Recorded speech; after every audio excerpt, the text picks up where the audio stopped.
जो कुछ अर्सा पहले जो इशारिये थे, जो फैक्ट्स एंड फिगर्स आ रहे थे, जो कि इंटरनेशनल फाइनेंशियल इंस्टीट्यूशंस हैं, वो बता रहे थे कि इंडिया जो है वो 2026 में जो है वो पहुंचेगा फोर्थ लार्जेस्ट इकोनॉमी तक। लेकिन अब आईएमएफ ने कुछ न्यू फैक्ट्स एंड फिगर्स दिए हैं और आईएमएफ जो है वो ये कह रहा है कि इंडिया जो है जापान को सरपास करने लगा है और 2025 में ही ये होने लगा है। IMF एग्जीक्यूटिव बोर्ड 29 अप्रैल को पाकिस्तान के इक्तसादी जायजे की मंजूरी देगा। उन्होंने अपनी जितनी भी मिलिट्री अचीवमेंट्स हैं उनको गिनवाया, ब्रह्मोस मिसाइल और भारत की जो एयरक्राफ्ट कैरियर है, इसके अलावा राफेल फाइटर जेट्स, डिफरेंट जो उन्होंने डिफेंस और मिलिट्री के पॉइंट ऑफ व्यू से अचीवमेंट्स किए हैं पिछले कुछ सालों में, वो उन्होंने गिनवाई और पाकिस्तान की तरफ उन्होंने इनडायरेक्ट एक अटैक किया। नमस्कार दोस्तों, भारत के हवाले से आईएमएफ ने एक रिपोर्ट जारी की है जिसमें कहा गया है कि भारत 2025 में ही जापान को पीछे छोड़ देगा और चौथी बड़ी दुनिया की इकॉनमी बन जाएगा, क्योंकि भारत जिस तेज़ी से तरक्की कर रहा है उस पर पूरी दुनिया की नज़रें हैं और भारत की जमकर के तारीफ़ें कर रहे हैं। पाकिस्तानियों का कहना है कि भारत बहुत तेज़ी से उभरती हुई अर्थव्यवस्था है जिसने कि पूरी दुनिया को अपनी ओर आकर्षित कर लिया और भारत काफ़ी तेज़ी से ग्रोथ करता चला जा रहा है। यानी अब वो 1 साल और आगे आ गया, पहले आ गया। और इसी तरीके से उन्होंने कहा है कि 2027 तक जो है वो थर्ड लार्जेस्ट इकोनॉमी बन जाएगा, जर्मनी को सरपास कर लेगा।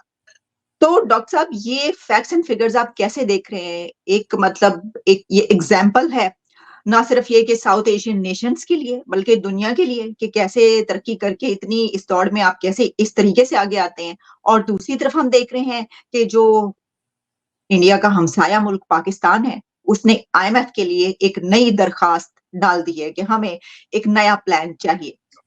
तो डॉक्टर साहब ओवर टू यू, आप इसको कैसे एक्सप्लेन करना चाहेंगे? किसी भी सक्सेसफुल इकोनॉमी में 4 एलिमेंट्स होते हैं, ठीक है?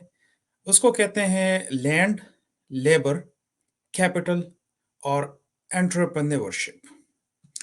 जब तक ये चारों मौजूद ना हो तब तक आप जो है वो एक फास्ट पेस्ड और उभरती हुई इकोनॉमी नहीं बन सकते हैं। इंडिया को अगर देखें तो उसमें ये चारों एलिमेंट्स मौजूद हैं। लैंड को ज़रा देखें तो लैंड में 2 चीज़ें आ जाती हैं, एक आपके नेचुरल रिसोर्सेज जो कि रिन्यूएबल हों या नॉन रिन्यूएबल रिसोर्सेज होती हैं। रिन्यूएबल में जो है वो फॉरेस्ट आ जाती हैं, नॉन रिन्यूएबल में आपके जो है वो मिनरल्स हैं, ऑयल एंड गैस है, मेटालिक मिनरल्स हैं, जितने भी आपके नेचुरल रिसोर्सेज हैं उसमें आ जाती हैं। वो जो है वो प्रोडक्शन के लिए यूज़ होती हैं।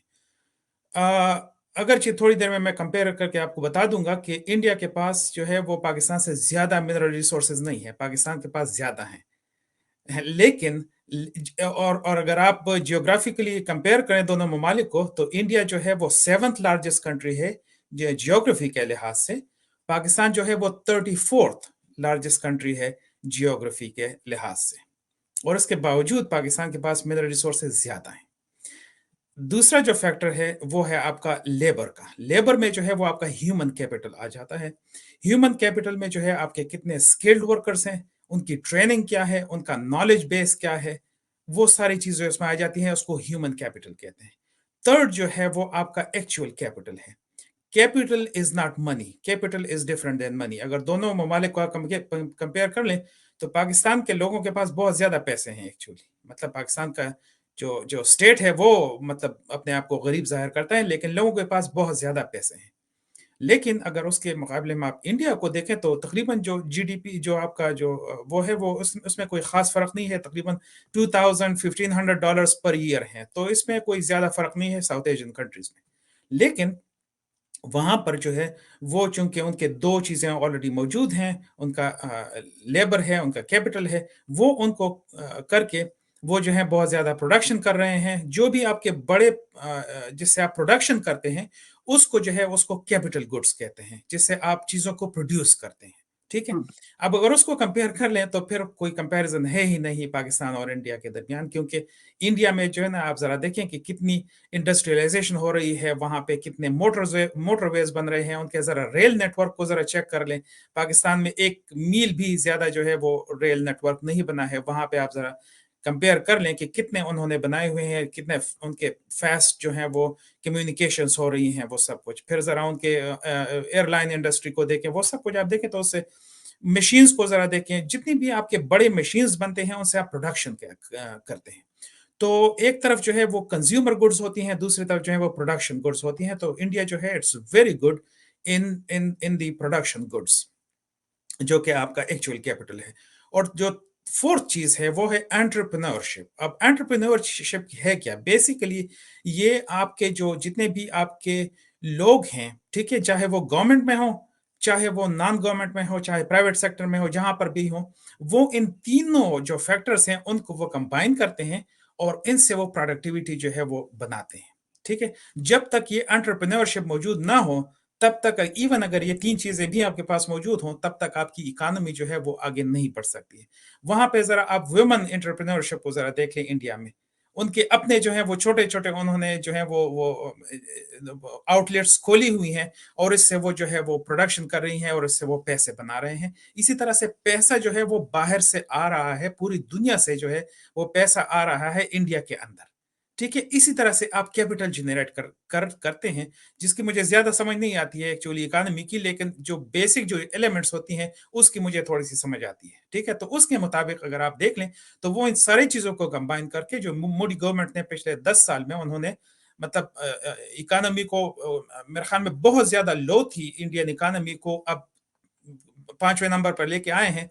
और जैसे कि आपने कहा बहुत जल्दी जो है वो तीसरे नंबर पर आ जाएंगे, जर्मनी और जापान दोनों को वो सरपास कर जाएंगे। सो दिस मींस कि टॉप में सिर्फ जो है वो चाइना और यूएस रह जाएंगे, तीसरे नंबर पे इंडिया आ जाएगा।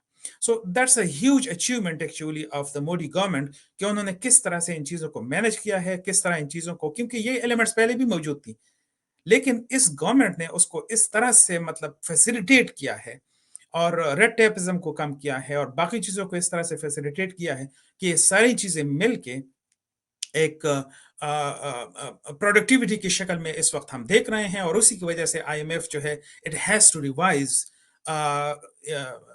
Ranking of Indian economy based on these productions. Actually वो इन चीजों को देख रहे हैं और उसके बेसिस पर जो है वो इंडिकेटर्स इस तरह से हैं कि बहुत स्ट्रॉन्ग इंडिकेटर्स हैं इंडियन इकोनॉमी के, और इसी वजह से जो है वो बहुत जल्दी वो थर्ड पोजीशन पे आने वाली है। तो अगेन अगर पाकिस्तान के साथ अगेन कंपैरिजन कोई नहीं है, ना ही हम कर सकते हैं, लेकिन पाकिस्तान में जो चीज मिसिंग है वो है बेसिकली फोकस। कोई फोकस नहीं है इंडस्ट्रीज पे, प्रोडक्शन पे कोई फोकस नहीं है, नॉलेज बेस पे कोई फोकस नहीं है, ट्रेनिंग पे कोई फोकस नहीं है।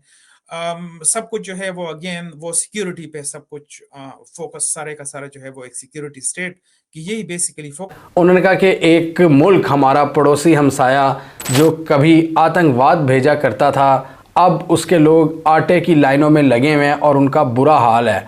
और साथ ही मोदी ने यह भी कहा कि ये हमारा बेस्ट डिसीजन था कि हमने टाइमली सस्ते रशियन ऑयल को प्रोक्योर कर लिया और अपनी पॉपुलेशन को गुर्बत की चक्की से बचा लिया। और बहुत से मुल्क इस दौरान में बहुत पीछे चले गए, इन्फ्लेशन बहुत ज़्यादा बढ़ गई वहाँ पर, लेकिन हमने भारत में इन्फ्लेशन को कंट्रोल में रखा। इसके अलावा भी हम देखें भारत की एक पॉलिसी नज़र आती है पाकिस्तान की तरफ, अग्रेशन की एक पॉलिसी है। अभी पिछले दिनों राजनाथ सिंह ने क्या बयान दिया है, आपको पता है ना कि ये जब ये सारी रिपोर्ट मंजर आम पर आई है कि भारत पाकिस्तान में एक्स्ट्रा जुडिशल किलिंग्स में मुलविस है, भारत ने इस पर बिल्कुल भारत ने इसकी तरदीद की है। लेकिन अगर राजनाथ सिंह की बात करें तो उन्होंने इस तरह इशारा बना के कहा कि हम घुस कर मारेंगे जहाँ पर हमें ज़रूरत पड़ेगी, जो एलिमेंट्स भारत के अगेंस्ट काम कर रहे हैं, क्लियरली उन्होंने कहा है। इसके अलावा अमित शाह, मोदी, राजनाथ सिंह, ये सारे पाकिस्तान के खिलाफ स्टेटमेंट्स दे रहे हैं, घुसकर मारने की बातें हो रही हैं। और भारतीय आर्मी कभी कभार ये गिलगित बल्तिस्तान के हवाले से भी मिस एडवेंचर को एग्जीक्यूट करने की स्टेटमेंट्स दे देती है। तो बड़ा ही एक उन्होंने एक माहौल बना दिया हुआ है। और एनालिस्ट का यही कहना है कि ये भारत में जो इलेक्शंस हो रहे हैं ये सब उसका शाखसाना है कि तो दोस्तों पाकिस्तान इस वक्त काफ़ी ज़्यादा भारत की तारीफ़ें कर रहे हैं। पाकिस्तानियों का कहना है कि जिस तेज़ी से भारत की इकोनॉमी ग्रोथ कर रही है उसी तेज़ी से पाकिस्तान की इकोनॉमी बर्बाद हो रही है, क्योंकि पाकिस्तान को कोई भी ऐसा नेता नहीं मिला जिसने कि पाकिस्तान के इकोनॉमिक हालात बेहतर करने की कोशिश की हो। हर किसी ने पाकिस्तान को लूट कर दूसरे देश में जा कर के सेटलमेंट होने का प्लान बनाया है। पाकिस्तान की फ़ौज में का उसमें अहम किरदार बताया जाता है। पाकिस्तान की फ़ौज जिस तरह से पाकिस्तान में प्राइम मिनिस्टर सिलेक्ट करती है, उससे पाकिस्तान में आज पूरी तरीक़ा से हालात बेकार हो चुके हैं। पाकिस्तान की इकॉनमी इस वक्त काफ़ी ज़्यादा डगमगा रही है। पाकिस्तान के इकॉनमिक हालात इस वक्त काफ़ी ज़्यादा बिगड़ चुके हैं। पाकिस्तान को बड़ी तादाद में बाहर से कर्ज की आवश्यकता है, लेकिन जिस तेज़ी से भारत की इकॉनमी ग्रोथ कर रही है, उस पर पाकिस्तानियों का कहना है कि भारत बहुत जल्दी दुनिया की तीसरी बड़ी अर्थव्यवस्था बनने वाला है, क्योंकि अब तो IMF ने भी बता दिया कि भारत बहुत जल्दी जापान को पीछे छोड़ देगा, उसके बाद तीसरी अर्थव्यवस्था बन जाएगा। क्योंकि भारत ने हाल ही के दिनों में UK को पीछे छोड़ कर के 5वीं सबसे बड़ी अर्थव्यवस्था बना था। आपकी क्या राय कमेंट में ज़रूर शेयर करें। यदि आप चैनल पर नए, चैनल को सब्सक्राइब करें। वीडियो पसंद आए तो लाइक करें, कमेंट करें और शेयर करें। जय हिंद, वंदे मातरम।